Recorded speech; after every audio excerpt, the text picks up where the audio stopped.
Entonces acá se tiene el administrador de máquinas virtuales y aquí ya tenemos el archivo ISO preparado para utilizarlo. Y entonces procedo a crear una nueva máquina virtual. Entonces me pide el nombre que yo quiero dar a esa máquina virtual y además dónde quiero guardarla. El nombre que le vamos a dar a la máquina virtual en este caso es nada más Debian.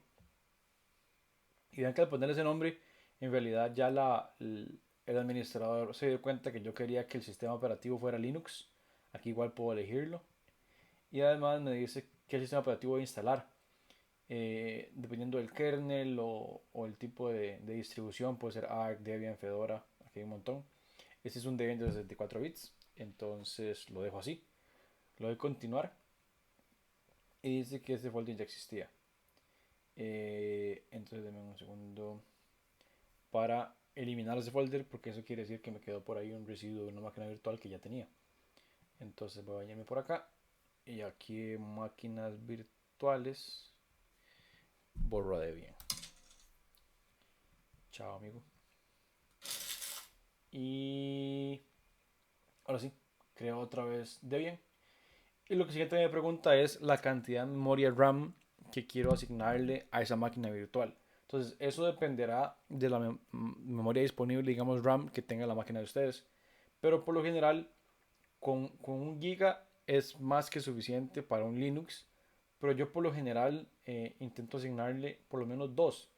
Entonces, dos o cuatro. Entonces, llevo este 1024 hasta los 2048 que serían 2 gigas o hasta los 4096 que serían los 4.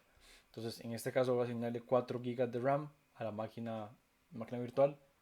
Le voy a dar continuar.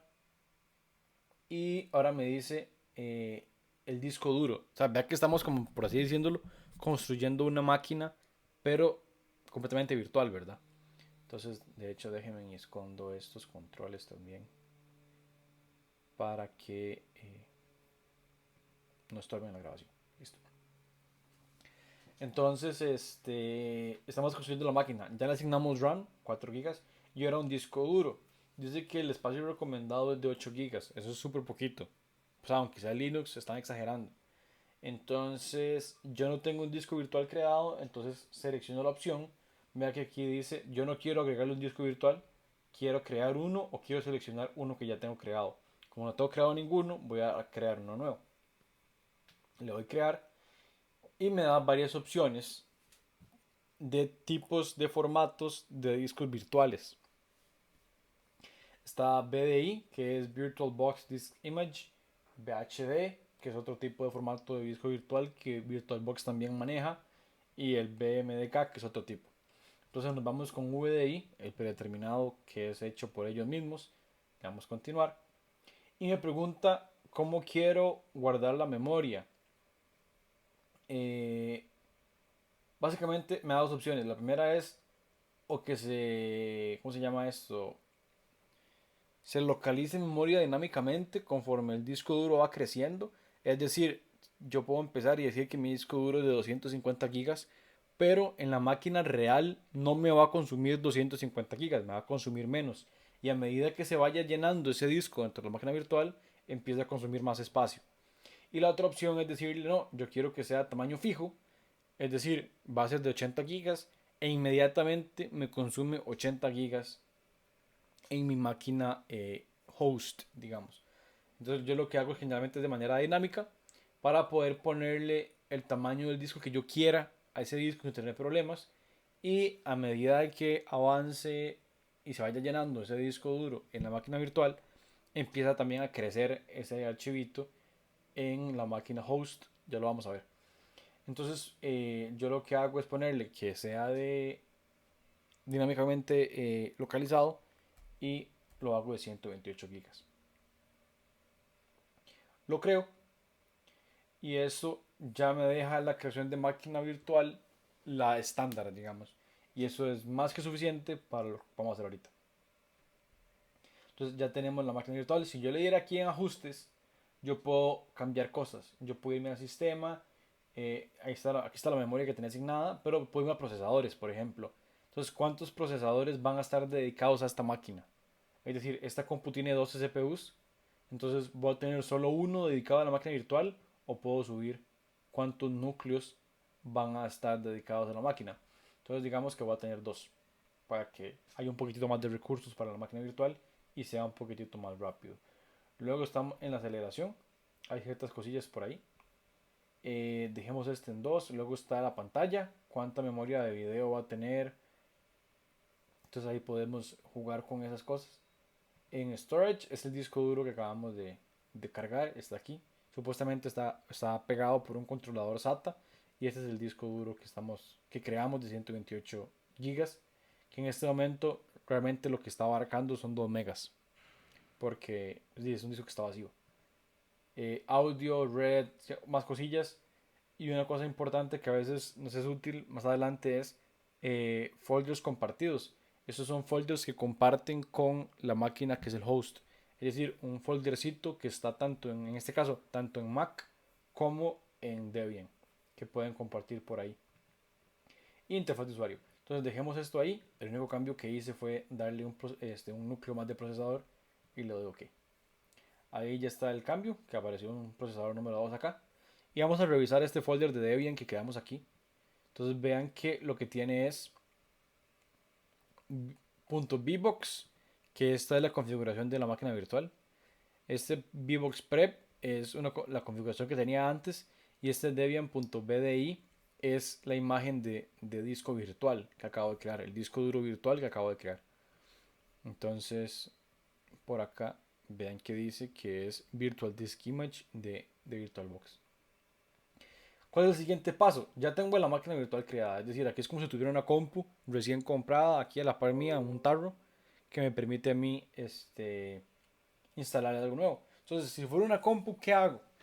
Introduzco un USB con el sistema operativo para empezar a instalarlo, o introduzco un disco en el lector óptico de la máquina para poder empezar a instalar. Entonces, eso es lo que vamos a hacer. Voy a irme acá, voy a irme a la máquina, voy a ir a settings, voy a ir a la parte de almacenamiento y aquí está el disco, la unidad óptica. Y voy a elegir en este disquito que está aquí a la par, voy a elegir el, el file donde está el ISO que acabamos de descargar. Entonces voy acá, busco los ISOs y abro este que dice Debian. Entonces ahí ya me dice que tengo una imagen de disco ahí, que pesa esto, que está la dirección y le doy OK.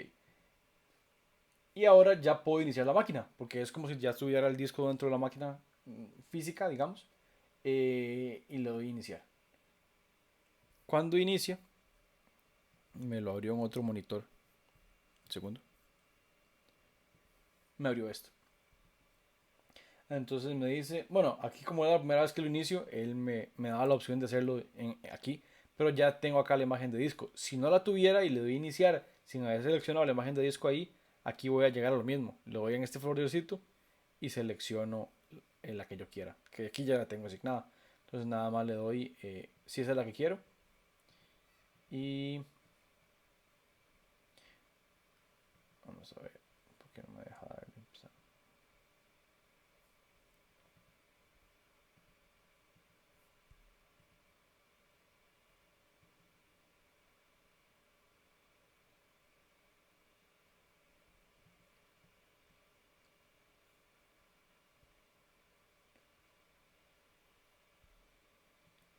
Como ya tenía el disco seleccionado, por alguna razón no me dejó darle continuar, le di cancelar, igual funcionó.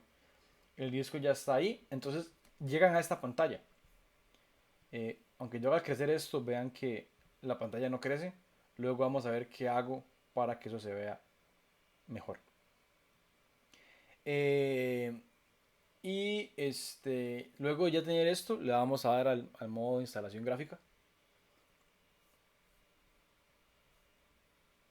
Y esto esencialmente me abre esta pantallita que son los pasos de instalación.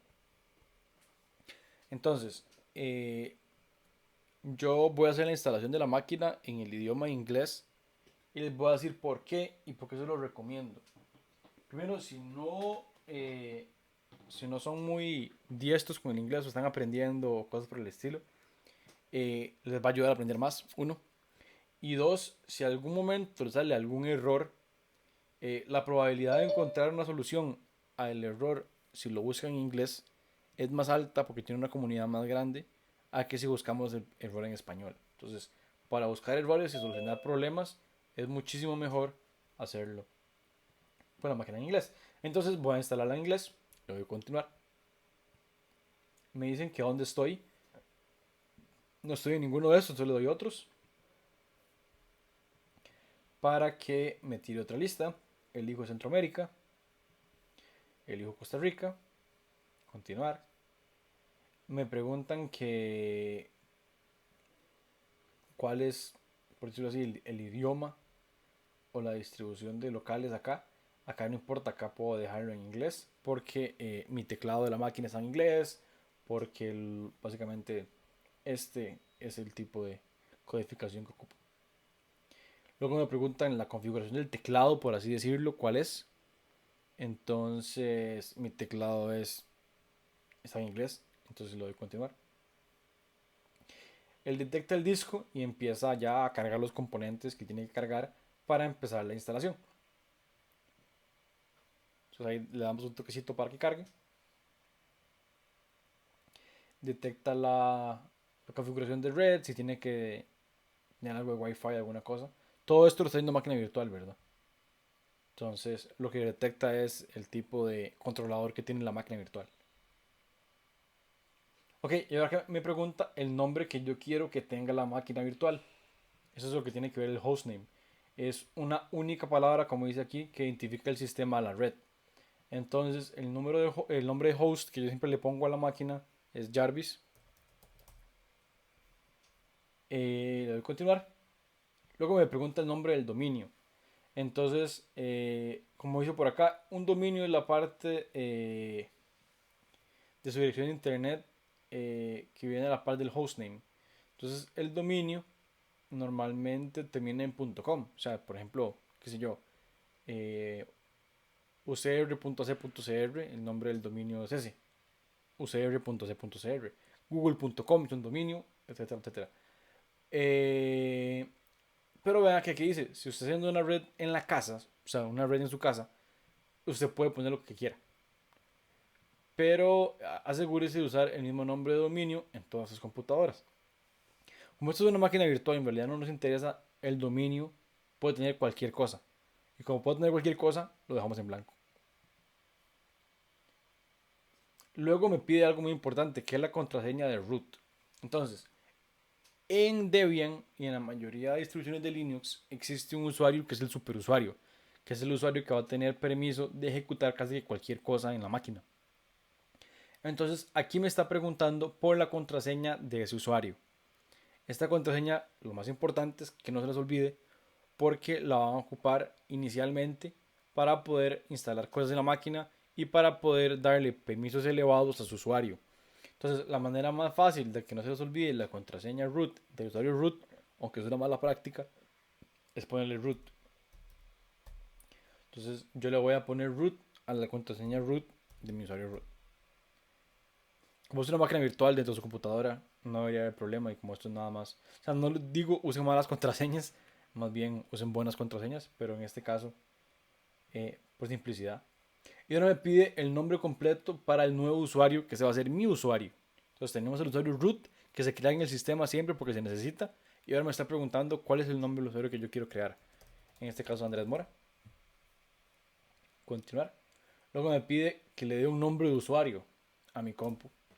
Entonces el nombre de usuario tiene que ser en minúscula. Puedo usar números pero no puedo tener espacios. Entonces yo le pongo morado 60. Le doy continuar. Y ahora sí me está preguntando por la contraseña de mi usuario. Entonces ustedes ya le ponen la contraseña de usuario que ustedes quieran.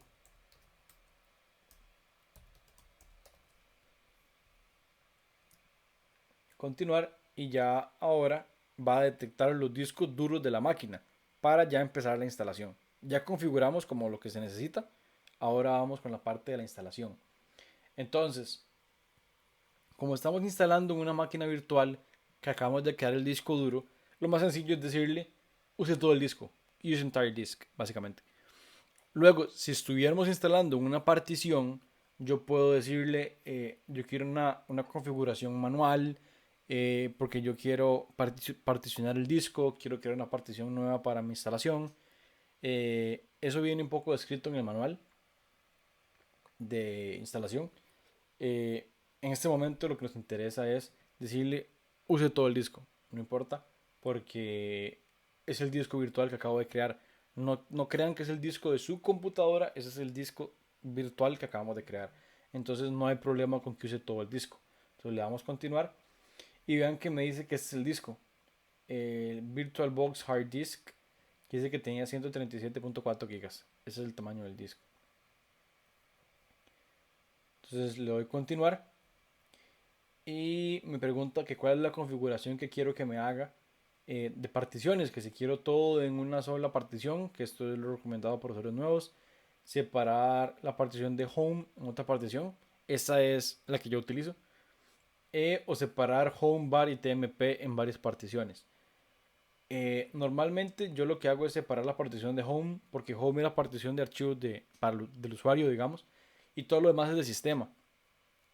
Eh, si es la primera vez que usan algún Linux, sí pueden usar la primera opción. De hecho, voy a dejarla así en este tutorial. Entonces, y si no, pueden tratar con configuraciones un poco diferentes. Pero para ahora y para el curso, basta con que tengamos todo en una sola partición. Le doy a continuar y me dice que lo que va a hacer es esto. Va a montar root del sistema de archivos. O sea, luego vamos a ver esto. Ahí en el folleto viene más detenido y lo vamos a ver en el curso. Está la raíz del sistema de archivos, empieza con slash. Aquí va a estar en mi partición primaria. Aquí va a empezar el sistema de archivos. Y además hice una partición para swap, que es de 4.3 gigas, porque ese es el tamaño de nuestra memoria RAM. Entonces el swap por lo general va uno a uno con el tamaño de mi memoria RAM. Porque esa es una parte que se usa cuando el disco, cuando la memoria RAM se llena, se usa para intercambiar cosas de memoria, para hacer paginación, para poner la máquina a hibernar y otras cosas, se usa esta partición. Y por lo general es del mismo tamaño de la RAM para que no hayan problemas. Le doy que ya terminé, sí, que ya quiero aplicar estos cambios al disco y le doy continuar. Entonces me hace un resumen de lo que se va a hacer. Se va a crear esta partición, se va a formatear tal partición, etcétera, etcétera. Le doy que sí, que estoy de acuerdo y le doy continuar. Eso particiona, formatea y empieza la instalación del sistema base. Y esta es la parte que ya toma un poco más de tiempo, que es copiar todos los archivos de aquella imagen ISO que hayamos descargado al sistema de archivos. Entonces lo que hace es copiar algunos archivos, descomprimirlos, eh, y hacer una que otra configuración adicional. Entonces ahí está copiando cosas.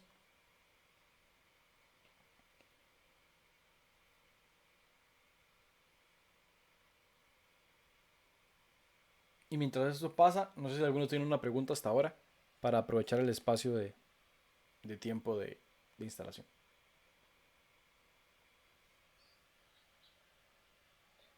Profe, ¿este método es obligatorio seguirlo así o lo importante es tener una máquina virtual con Linux ahí? Lo No. tener, lo importante es que ustedes queden con una distribución de Linux funcional. Entonces, si ustedes ya lo tenían, porque ya tienen Linux instalado, o ya tenían una máquina virtual, o de alguna forma ya tenían un Linux, no importa, lo ocupamos desde Linux. Ok, gracias. Ok. Ahí dice que escaneó el disco, que si quiero escanear o instalar de algún otro disco que puedo hacerlo en este momento. Y no, en este momento no me interesa usar otro disco. Entonces le digo que no, que continúe. Y ahora me dice que configure el manejador de paquetes. Esto es desde donde voy a instalar yo paquetes en mi máquina.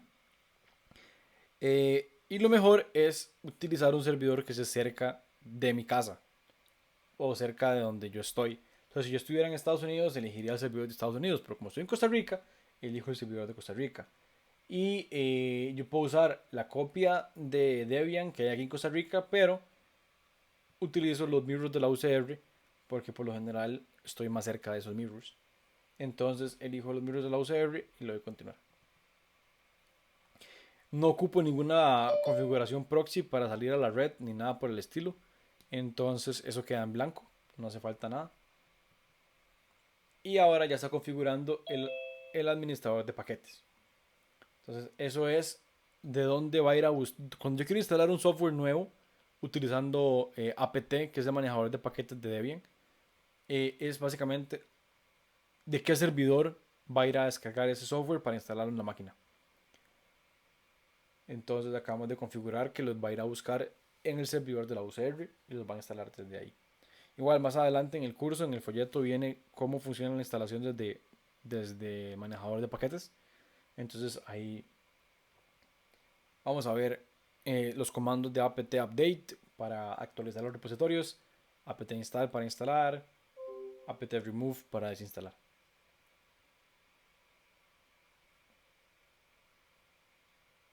Y ahí ya está configurando otras cosillas del sistema operativo. Entonces, igual, toma un ratillo.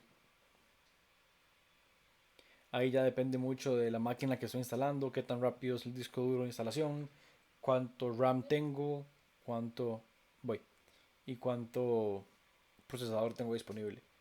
Me dice que si quiero participar ahí en una encuesta, le digo que no, para que no afecte el video. Ajá, ¿qué me iban a preguntar?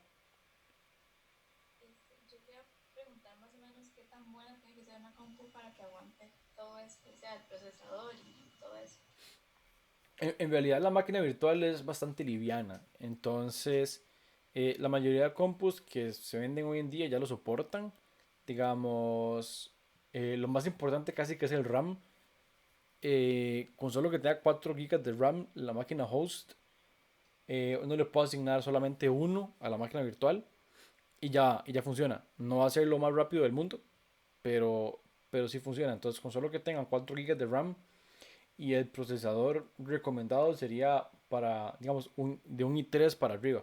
Entonces, si tiene un i5, está sobrado, y un i7 más que sobrado. Si tiene. Es que esos son más o menos los procesadores más comunes en este momento. Pero si tiene algo para abajo de eso, para abajo de un i3, digamos, eh, igual va a funcionar, pero igual, nada más el rendimiento tal vez no va a ser tan rápido como uno, Yo como, sí preguntaba como uno porque el quiere. procesador de mi compu es como demasiado viejo, es un Pentium y RAM son solo 12, entonces por eso preguntaba para ver Ok, qué tanto me iba a fallar. sí, en ese caso, sí casi que le recomendaría hacer una instalación nativa de Linux. Hacer una partición en el disco duro e instalar Debian, porque si no, sí le va a correr un poco lento. ¿Qué versión de Windows tiene? 7, 7. Sí, creo que sí, ahí no te va a funcionar el Windows System for Linux. Entonces, sí me lo imaginé. ajá. Entonces, sí, creo que le recomiendo hacer una instalación completa de Linux, digamos ya físicamente en la compu, que eso sería meter esta imagen de disco en una llave malla eh, y levantar desde la llave malla para que me deje instalar Linux. Entonces el procedimiento es muy parecido a este video, simplemente que al llegar a la parte de la partición tengo que seleccionar que no use todo el disco, sino que utilice únicamente una partición del disco para hacer la instalación. Eso, Está bien, gracias. eso podemos verlo luego. Ok. Luego, acá me pide que elija el entorno gráfico de Debian. Yo puedo elegir, Profe, permiso. sí, Verás que mi compu también es medio viejilla. Está antes del Core i3. Y como en Digitales 2 nos pidieron Linux, un compa me dijo que descargara Debian y todo. Y ujú, me funcionó bien, de hecho, funciona todo bien. Y ok. entonces, uh-huh, Sí, yo pienso que lo primero es hacer la prueba, ¿verdad? O sea, uh-huh, sí, uh-huh. sí, si les funciona, genial. Y si no, sí proceden a hacer la instalación nativa, digamos. Pero sí, definitivamente, estas máquinas virtuales, Linux por lo general, es un sistema operativo muy, muy liviano. Entonces no debería consumir muchos recursos. Por eso con solo un núcleo y con solo un giga de RAM funciona bien. De hecho, yo le puse uno, porque la mente 4 Ok, pero le puse uno uh-huh, y funcionó todo bien. ok. Entonces sí, por ahí pueden hacer pruebas, digamos, es parte de experimentar con el entorno virtual. Ok, Ahora me pide que seleccione el entorno gráfico que quiero usar. Yo aquí puedo seleccionar cuantos yo quiera porque puedo cambiarlos más adelante. Entonces voy a elegir, digamos, normalmente le diría nada más seleccione XFCE, que es el más liviano de todos, y les va a servir para todo el curso. Yo voy a instalar, para que puedan ver los cambios, voy a instalar estos dos para que vean que yo puedo cambiar cuál de los dos quiero. Le doy continuar y ahí continúa instalando más cosillas. Entonces ahí está descargando archivos desde el servidor y dice que le va a tomar un minuto. Eso es mentira, siempre dura más. Ven. Pero va bastante rápido en realidad. ¿Sí? Sí. Esta grabación también la voy a subir a YouTube. Muy probablemente sí. Digamos, sí la voy a subir a algún lado. No sé si en este momento ya lo voy a subir a mediación y a YouTube. Pero sí, la instalación de la máquina virtual va a estar disponible como video. Ok, gracias. Ok.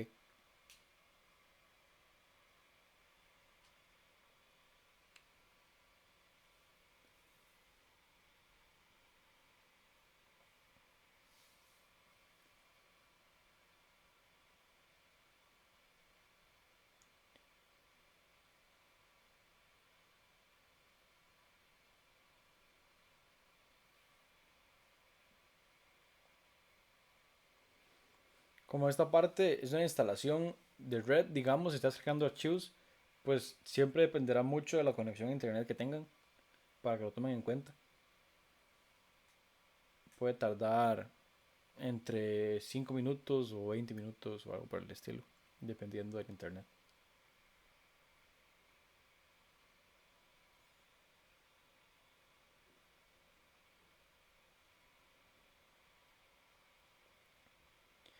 Ahora me está preguntando que cuál quiero que sea el manejador de ventanas predeterminado. Y voy a dejar a el GDM3, como predeterminado. Eso es por lo que seleccioné antes de que quiero tener dos entornos de Genome y XFCE. Cada uno tiene su propio manejador de ventanas. Entonces me dice cuál quiere que sea predeterminado. Este que seleccioné es el de Genome. El de abajo era el de XFCE. Si uno instala solo uno, pues no le van a hacer esta pregunta. Pero si uno instala varios entornos gráficos, digamos, eh, te dice que cuál quiere que sea el predeterminado.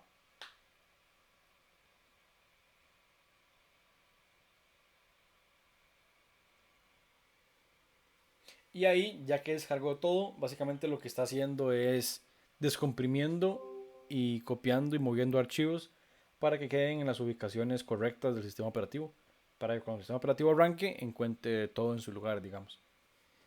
Entonces, siempre cuando piensen que algo está instalando, piensen que lo que el sistema operativo está haciendo es descomprimiendo, moviendo, copiando y tal vez en caso de Windows o otros sistemas poniendo una nota en el registro o en algún menú, en alguna cosa, de que, ok, esto está instalado. Haciendo también lo que hace es decir que todos los archivos con extensión tal ahora pueden abrir con este software que acabo de instalar. Porque la extensión no es nada más que un texto ahí adicional que tiene el nombre de un archivo para darle al sistema operativo una idea de con qué software puedo abrir el archivo. Por ejemplo, cuando terminan en .txt, que son archivos de texto plano, él recomienda usar un bloc de notas o algún editor de texto sencillo para abrirlos. Cuando terminan en .pdf, ya se sabe que es con un visor de PDF. Cuando terminan en qué sé yo, .doc, ya saben que es con algo de Office o LibreOffice o Google Docs, etc. Pero la extensión no me afecta en lo más mínimo el contenido del archivo. Entonces yo podría ponerle un .pdf a un archivo que no sea un PDF, por ejemplo. Pero el sistema operativo, como termina en .pdf, va a intentar abrirlo con el visor de PDF. Entonces puedo llegar a errores. La extensión es una utilidad para que el sistema operativo sepa con qué abrir el, el archivito. Entonces aquí en Linux van a encontrar muchos archivos que no tienen extensión. Cuando el archivo no tiene extensión en Linux hay casi que dos posibilidades. La primera es que sea un binario, es decir, nada más algo para ejecutar. O cuando no tiene extensión, también puede pasar que es un archivo de texto plano. Entonces esencialmente con cualquier editor de texto puedo modificarlo.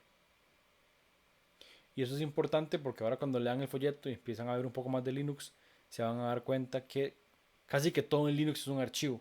Entonces las configuraciones de memoria hasta la velocidad de los ventiladores de la compu, digamos, están en un archivito.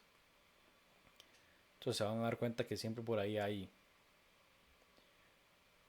modificaciones que se pueden hacer. De hecho, para convertir su usuario con permisos, con privilegios de superusuario, van a tener que modificar un archivito. Eso igual viene ahí en el folleto. Todo lo que les estoy diciendo y comentando viene en el folleto.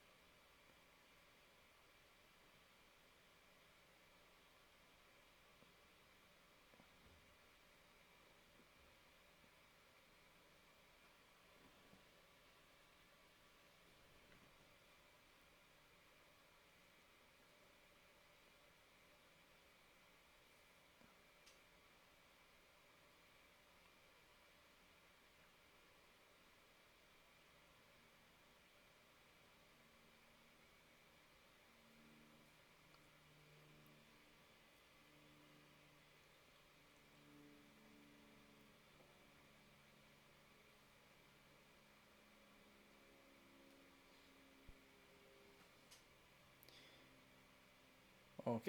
Ahí me está pidiendo ya instalar el bootloader, que esencialmente es lo que se instala en la partición de booteo del disco duro de la máquina, que es para seleccionar con cuál sistema operativo va a arrancar. En este caso solo hay uno, entonces no vamos a ver la pantalla. Pero me pregunta que en qué disco duro quiero instalar el manejador. Y solo tengo uno, entonces elijo ese.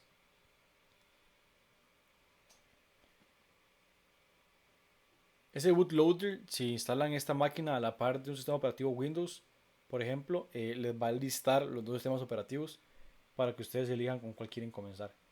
Ya ahí terminamos la instalación. Si le damos continuar, lo que hace es desmontar cosas y reiniciar la máquina. Al reiniciar la máquina, ahora más bien me da la bienvenida esta pantallita, que es con cuál sistema operativo quiero iniciar. Solo tengo uno, que es GNU Linux. Ese de bien, entonces lo voy a enter ahí. Y ya entonces empieza a cargar el sistema operativo. Así se ve cuando arranca un Linux en terminal y apenas termina el proceso de arranque ya me muestra la interfaz gráfica. Esto es lo que les decía mi usuario, y lo que les decía de que uno puede elegir con qué inicia. Es que si le doy acá yo puedo elegir el Genome que les dije que instalamos y el XFCE que también instalamos. Ahora me pide la contraseña, yo pongo la contraseña e inicio. Y aquí ya tengo la maquinita virtual. Entonces acá puedo darle clic acá y ver que aquí está, por ejemplo, el navegador de Firefox, el LibreOffice, ¿cómo se llama? El administrador de archivos, que se ve así. Y puedo abrir terminales. Que esto es básicamente lo que más vamos a usar durante el curso, la terminal. ¿Por qué abro la terminal? Porque me hace falta una... No es parte de la instalación de una máquina virtual. Perdón, no es parte de la instalación de un sistema operativo Linux, pero para mí sí es parte de la instalación de una máquina virtual. ¿Por qué? Porque vean que esta máquina virtual tiene ese tamaño definido. Entonces es terrible trabajar si solo tengo la mitad de mi pantalla para trabajar, o menos de la mitad, como un cuarto. Entonces el siguiente paso que yo siempre hago, es opcional pero es recomendadísimo, es instalar las herramientas de la máquina virtual. Entonces para eso ocupo hacer varios pasos. El primero es venirme aquí a dispositivos y ven que aquí dice Insert Guest Addition CD Image. Básicamente lo que estoy haciendo es quitar de la parte óptica, lector óptico, el disco de instalación de Debian y metiendo otro disquito que es el de herramientas de la máquina virtual. Entonces ahí lo inserto, digamos. Y aquí se ve que dice que inserte este disco que contiene software que se quiere instalar automáticamente. Entonces digamos que yo le doy que run pero me dice que no va a poder lo que es el programa. Eso es un error que siempre me va a dar. Entonces, para poder instalar eso, luego lo van a ver como detalle en comandos, pero ocupo pasarme al usuario root de la máquina virtual. Entonces escribo su, que es switch user, con un guioncito, le doy enter, me pide contraseña de root, entonces la pongo y ahora ya cambié de usuario. Vean que antes decía morado60 @jarvis, ahora dice root @jarvis. Eso quiere decir que estoy en otro usuario. Y tengo que irme a donde está ese disco. Y ese disco está en Media, CD-ROOM. Me voy ahí, le doy ls, que es para listar contenidos de ese directorio. Y ahí me voy a dar cuenta que acá está lo que yo ocupo instalar. Y el que ocupo correr es este. Pero antes de correr ese, ocupo instalar lo que se llaman los headers de el kernel de Linux, porque esa instalación va a ocupar los headers. Entonces, para instalar los headers de Linux en Debian, se usa el manejador de paquetes. Entonces, para instalar eso, vamos a ver algunas cosillas. Vamos a ver este comando, uname -r, que me va a dar la versión exacta de mi kernel de Linux, 4.19.0-10-AM64. ¿Y eso por qué lo ocupo? Porque tengo que añadirle eso a los headers que yo quiero buscar o instalar. Entonces yo le voy por acá, apt search linux-headers y le voy a poner ese comando que acabo de poner ahí, acá entre paréntesis, digamos, uname -r. ¿Para qué? Para que le agregue este string que está acá, lo ponga inmediatamente después de este guioncito. Entonces yo le doy ahí, apt search, él busca y encuentra que sí, que efectivamente esos son los headers que están disponibles. Entonces yo ahora cambio ese search, en vez de darle search le doy install.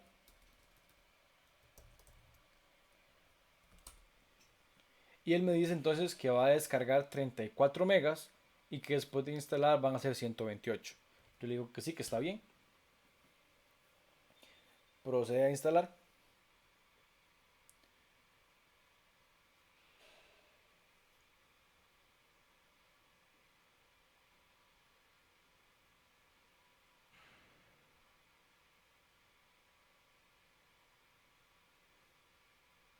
Ahí ya terminó. Y otro paquete que por lo general se necesita para esta instalación, bueno, voy a darle un update.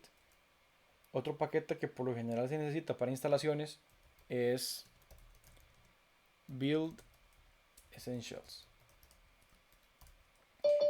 que es el que tiene, perdón, sin la S, Build Essential. Entonces, este tiene el compilador de C, C++, Perl y otro tipo de utilidades y lenguajes. Entonces le digo que sí, que está bien.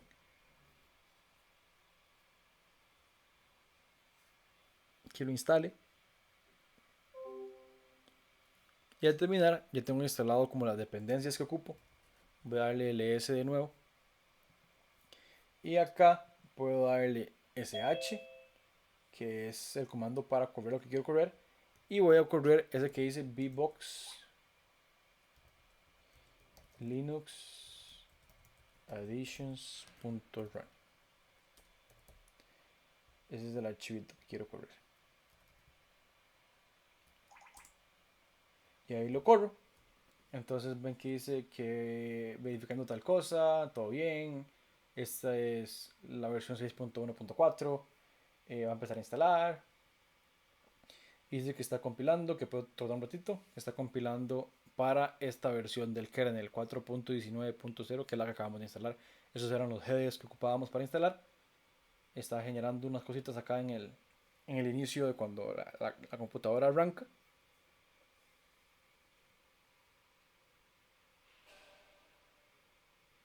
Y dice que los módulos que están en el kernel no van a ser reemplazados hasta que la computadora se reinicie. Entonces le damos por acá reboot para que la compu se reinicie. Y cierra y arranca otra vez. Entonces arrancamos la compu otra vez. Seleccionamos el sistema, el sistema operativo. Ahí vuelve a levantar.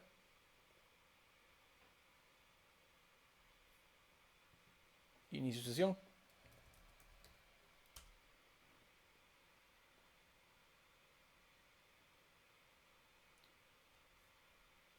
Y técnicamente, si todo salía bien, ya debería de ¿cómo se llama? Ajustarse ahora sí. En el momento que yo modifico el tamaño de la ventana, se me modifica el entorno mío para entonces tener ya el espacio más grande. No solo hace eso, o sea, esa es como la utilidad más grande que yo le veo a instalar esto, pero también, por ejemplo, permite que si yo copio y pego un texto de mi máquina host, yo pueda copiar y pegar ese texto que copié en el clipboard, yo puedo verlo por acá. Entonces, por ejemplo, en dispositivos, creo que en dispositivos, Share Clipboard. Ahorita está deshabilitado, pero yo puedo poner que sea bidireccional, que si yo copio algo en la máquina host, lo pueda pegar en el guest y al revés también. Entonces yo puedo elegir en qué dirección quiero que el clipboard funcione, si es solo para un lado o para los dos lados. Los share folders ya quedarían habilitados y ustedes pueden utilizarlos. Puedo tener funcionalidades de drag and drop, por ejemplo, que yo quiero jalar algo y pegar en la máquina virtual. Entonces puedo copiarlo desde mi escritorio y jalarlo para acá y ya cae en la máquina virtual. Entonces esos son como los pasos de lo último que yo diría que es parte de la instalación de la máquina virtual para ya quedar con un entorno muchísimo más útil, porque entonces ahora cuando abro la terminal me aseguro de que esa ventana no sea del tamaño tan pequeño que ya no pueda ver el resto de mi computadora. Entonces ya ahora sí aprovecho el espacio completo y quedo con la máquina completa. Entonces eso es como el proceso de instalación en máquina virtual. Eh, Pueden revisitarlo si tienen alguna pregunta, alguna duda. Pero básicamente eso ya nos deja la máquina instalada con Debian y con las adiciones de VirtualBox para que abarque toda la pantalla y para poder usar el clipboard y para poder usar folders compartidos.